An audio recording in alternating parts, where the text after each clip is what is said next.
पहले भी मदरसे में इस तरह के बात हुई है लड़की के मामले में। एक लड़की थी जामिया में पढ़ती थी रहाइश पे, वो रहायशी थी वहाँ पे, उसके साथ भी इस तरह ज़्यादती हुई है। उसकी एक बेटी पैदा हुई है, वो वहाँ की रहायशी थी और वहाँ के टीचर भी थी एक रहायशी, उनका नाम इशरत है। वो उस्ताद जी के साथ मिली हुई हैं। उन्होंने मुझे भेजा है उस्ताद जी के कमरे में और वो मेरे साथ फिर पीछे खुद भी हैं। बैठो, मैं उधर ही खड़ी हुई थी, फिर उस्ताद जी खड़े हुए हैं। उन्होंने कहा कि दरवाज़ा बंद करो। फिर दूसरी जो बाजी थी वहाँ की रहायशी इशरत, उन्होंने फिर दरवाज़ा बंद किया।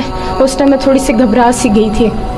फिर उस्ताद जी खड़े हुए मेरे आगे आ रहे थे, फिर मैं पीछे हो रही थी। उस्ताद जी कहते क्यों घबरा रही हो? मैंने कहा नहीं मैं नहीं घबरा रही। डर रही हो? मैंने कहा मैं नहीं डर रही। फिर उस्ताद जी मेरे आगे आए, उन्होंने जैसे मेरा हाथ पकड़ा है उस टाइम मैंने कहा उस्ताद जी मेरा हाथ छोड़ें और मुँह से बात करें आप। उन्होंने फिर एक बाजू के बजाय मेरा दूसरा बाजू भी पकड़ा है। दूसरा बाजू पकड़ के तुम मुझे कह रहे थे आप डर रही हो ना? मैंने कहा मैं डर नहीं रही, मेरे हाथ छोड़ें। आगे से कहते हैं कि क्यों शोर मचाओगी आप, ये शोर मचाओगी, कोई मदद के लिए आएगा, किसको बुलाओगी आप? अगर आपने आवाज़ भी निकाली मैं आपको मार दूंगा, उन्होंने ये कहा। फिर मैंने जैसे मुझे शोर का भी मौका नहीं दिया, मैं जैसे ही मैंने बोला मैं शोर मचाऊंगी, कहते हैं बचाओ। उन्होंने एकदम मेरे मुंह पे हाथ रख लिया, मुझे शोर का भी मौका नहीं दिया कि मैं किसी को बुला देती मदद के लिए। उस टाइम बाजी वो जो इशरत थी वो भी बैठी हुई थी, सारा तमाशा देख रही थी चुपचाप। उन्होंने मेरा मुंह नोचा, मुझे थप्पड़ मारे और फिर उन्होंने मेरे पिलर के साथ मेरा सर मारा। उस टाइम मेरा सही मुंह सूज गया था और मेरे निशानात बहुत तेज़, बहुत बुरी हालत हो गई थी उस टाइम मेरी। फिर उन्होंने मेरा दुपट्टा खींचा, मेरे साथ गलत काम किया।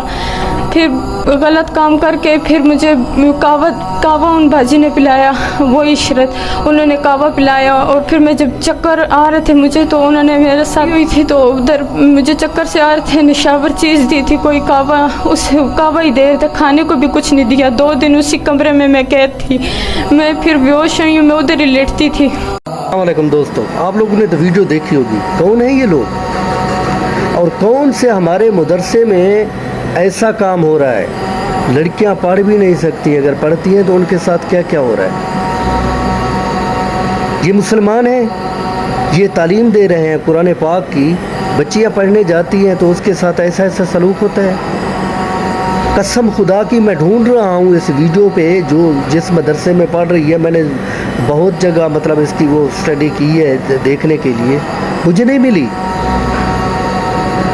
कोई बंदा इसके बारे में बताए, कमेंट्स में लिखे कि कहाँ से आई है ये वीडियो। मैंने सोशल मीडिया पे देखी है, दिल को तकलीफ़ हो रही है।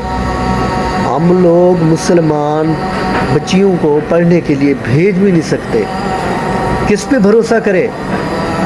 हज़रत सल्लल्लाहु अलैहि वसल्लम ने फरमाया है ये उलमा के बारे में कोई भी बंदा बात नहीं करे क्योंकि ये मेरे दीन के वारिस हैं। ये लोग ऐसा काम कर रहे हैं तो हम लोग किस पे भरोसा करें, किसके भरोसे पे छोड़ें? मदरसे में जाओ, बच्चियों के लिए मदरसे में जाओ, इतना पर्दे का निज़ाम होता है कि दिखाया जाता है कि भाई तुम अंदर नहीं जा सकते, किसी से बात नहीं कर सकते। कितना मील दूर आदमी को खड़ा करते हैं मिलने के लिए जब हम लोग जाते हैं। अभी इनकी अंदर की हालत ये है, ये उस्ताद ही ऐसा करेंगे तो पढ़ेंगे क्या वो? किस मुल्क, हमारा मुल्क किस रास्ते पे जो हमारी आवाम है चल रही है?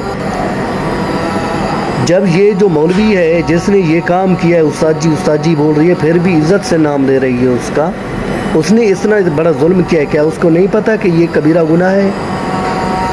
ज़िना किया है उसने और उसकी सज़ा अल्लाह पाक क्या देगा मालूम नहीं है उसको? मालूम है, उसके बावजूद भी उसने ऐसा किया है। तो नहीं छोड़ना चाहिए, कसम खुदा की नहीं छोड़ना चाहिए। मैं दुबई में रहता हूँ, कोई भी मदरसे का, ये मदरसे किसी भी मदरसे की वीडियो है तो मैं जाके ही उसके ऐसे यहाँ से पकड़ के खींच के लाऊंगा, रोड के ऊपर उसको घसीटूंगा और इतना लित्तर मारूंगा, तब तक मारता रहूंगा जब तक उसकी जान ना निकल जाए। प्लीज़ खुदा के लिए कोई बंदा है जिसको मालूम हो इसको वीडियो के बारे में, प्लीज़ मुझे कमेंट्स में बताए, उसका जो है ना लोकेशन दे, मैं जाके ही उस पर केस करूँगा। केस करने की नौबत ही नहीं आएगी, पहले ही सर कलम करूँगा, मुझे जो फांसी आती है आने दें। जुल्म की इंतहा हो रही है, इतना बड़ा जुल्म क्या उसकी बेटी नहीं थी? जब सब पुकारे जाएंगे, अल्लाह के सामने पेश होंगे, तब मैं भी पुकारा जाऊंगा कि मैंने आवाज़ क्यों नहीं उठाई थी। कोई है जो मेरा साथ देने वाला हो? जब नाम पुकारे जाएंगे सब अहले वफा की, तब यारों मैं भी तो पुकारा जाऊंगा, मैं भी तो पुकारा